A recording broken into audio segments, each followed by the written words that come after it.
Look, he's got a very responsible position in South Africa. He has to manage the value of the currency as mandated by the Constitution, to protect the value of the currency in the interest of growth and employment.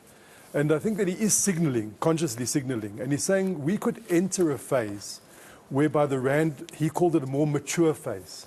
Because if your inflation rate is higher than your trading partners, you will tend to have an ongoing devaluation of your currency in order to compensate for that.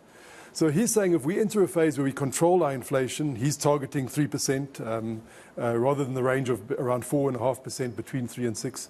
He's indicating that we could enter a more mature phase where the rand will not be constantly depreciating, devaluing, and will be less volatile. And that is what he's trying to say, that we can achieve that new phase 35 years into democracy or 30 years into democracy, where we have a new understanding of the role of the rand. Let's see if we can connect dots here to a maybe slightly broader picture. South Africa has been removed from the FATF's grey list, and it's a reputational boost of note.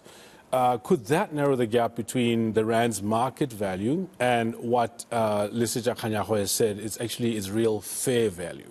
Yes, so for the last 15 years or so, the rand has generally been volatile and has been depreciating, and it's had a number of shocks that come along the way: load shedding, corruption, and then in addition to that, there was the downgrade by the rating agencies of South Africa as sub-investment grade, and then on top of that, we were grey listed to say that they don't really trust the way we're managing our criminal justice system, our financial intelligence system. It's not trustworthy, it's being abused by criminals, and therefore we're on the grey list.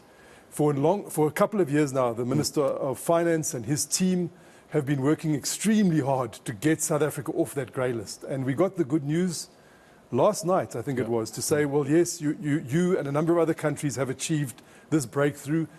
You've done enough. You've done the 21 points that we told you to do, and you've addressed all of those points, and we trust that you can come off that grey list.